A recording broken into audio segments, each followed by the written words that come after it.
What is going on, guys? This is Kyle from the Shadow Realm, and I'm here bringing you my updated version of Altergeist for June 2019. Where has this deck been? Nobody's really talking about it until it won the German Nationals. The deck's still really cool, and I had all the parts and everything, so I just decided to build my own version, and that's what I'm going to be showing you guys today. So let's jump right in. So to start off your typical monster lineup, you're going to have your triple Multifaker. Multifaker, again, when a trap card's activated, you can special summon him and another Altergeist right from your deck. So he's really important. Probably the best card. Right next to our triple Meloseek. Meloseek attacks directly, and whenever it deals damage, you can just remove a card on the field. Really, really awesome. And when it gets sent to the graveyard by any means, so you mainly use Link Kribo and stuff like that, you get to search for any other Altergeist. So you're mainly searching for Multifaker if you haven't had one already. So next you have your 3 Marionetter. Marionetter, when it's normal summoned, you get to set an Altergeist trap right from your deck. And it has a pretty cool Monster Reborn kind of effect where it switches itself out. It doesn't come up that much, but you mainly do it with Multifaker and Meloseek. Next, we have our 2 Silcoitus. Silcoitus has a quick effect bounce. So this is the one you summon off of Multifaker. You get to bounce cards. Really awesome.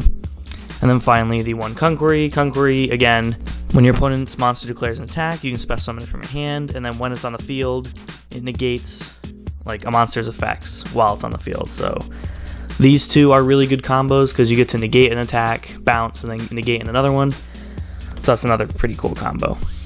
And now for the last of the monsters, we just play the triple Ash Blossom, just as your basic hand trap. Now for your spell lineup, you obviously don't really use a lot of your extra deck, so we're going to be playing triple Extravagance because it's literally Pot of Greed. And then your 2 Pot of Dualities. Some people don't play this anymore, but I think it's necessary because if you draw off of Extravagance, it's not dead.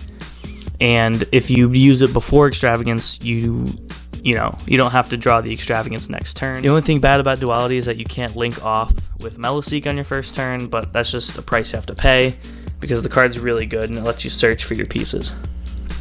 So now for your trap lineup, you have your triple Infinite Impermanence. Just really good, especially if you open it with Multifaker. It doesn't happen that much, but it is a really awesome 2-card combo.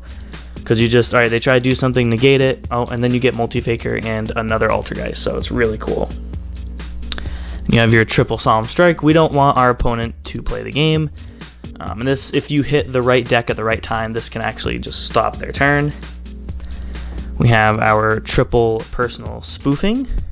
Spoofing just shuffles an Altergeist back from your hand or field, and you get to search the other Altergeist that you want from your deck.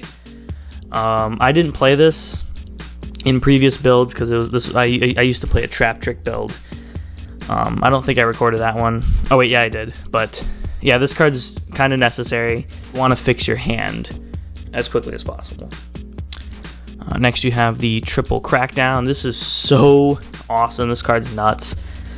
Again, it can just stop your opponent's turn.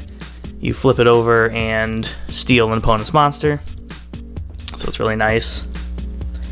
We mainboard the triple Evenly Matched. 1, it's an easy side out, and 2, most decks nowadays like to go first, so you're going to probably be going second if you lose the die roll. So having this in your hand just, it can either win you the game or it can bait a negate. So for example, with Orcists, this really baits the Crescendo, so you don't have to worry about that anymore. Of course, they still have the Fog Blades, but you don't really need to worry about those too much, especially going into game 2. So that's going to do it for all the 3 of traps, a lot of traps at 3. Now for the smaller ones, we have our 2 Summon Limit. This doesn't hurt you at all. You only summon like twice a turn anyway, so you can probably bump this up to 3 if you want. Or put 1 in the sideboard. I don't have a 3rd one, so that's why I'm only playing 2. But this just stops so many decks. It stops Orcus right in its track, Salamangreat, Sky Striker, it kind of limits them, and then Thunder Dragon, obviously, it hurts them a lot. Next we have the 2 Protocol. Protocol just negates monster effects by attributing an Altergeist on your field. and then your opponent can't negate the effects of Altergeist on the field, so it's kind of a nice protection. And then the last trap is your Altergeist Manifestation. Manifestation just special summons an Altergeist from your graveyard. You only play one because it is searchable off of Marionetter. Now, the Altergeist extra deck is mainly Cherries targets, but I don't play Winter Cherries in this build right now because it's not that great.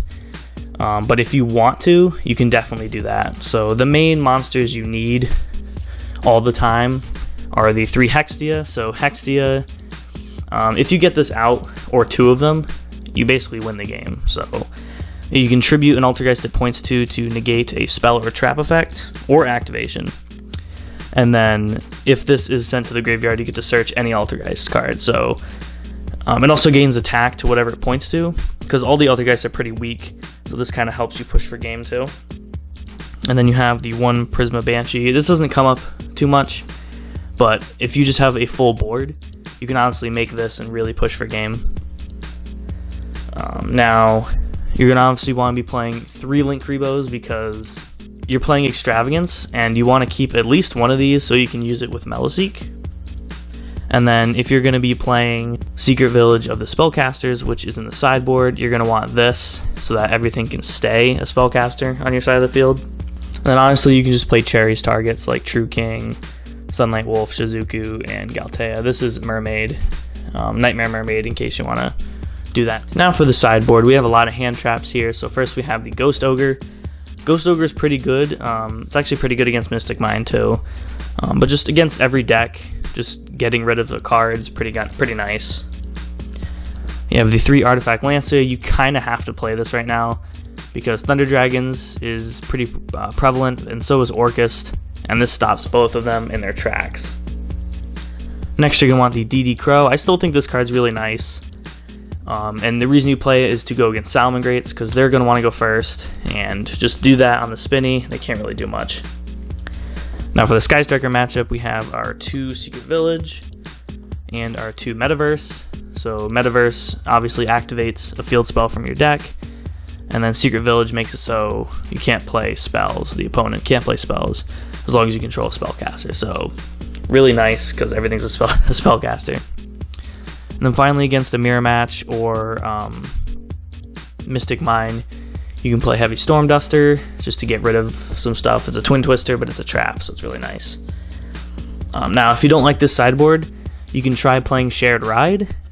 Really good. It's also pretty budget against a lot of decks, because a lot of decks search, and this is basically max C that you can set. So it's really nice. And then, of course, the Imperial Order. I would put it in, but I don't have enough room. This is an auto win against Sky Striker, but the thing is it's not searchable, so you kind of have to just draw it, and that's kind of a pain. Anyway, guys, that's going to do it for the deck profile. I really hope you guys enjoyed. If you did, leave a like, leave a comment down below letting us know what you think, and consider subscribing to the channel so that you keep updated with our videos. And if you just want to subscribe, we would really appreciate it. We're slowly going up there as a YouTube channel, and it's really fun. So thank you so much for watching, and we will see you in the next video.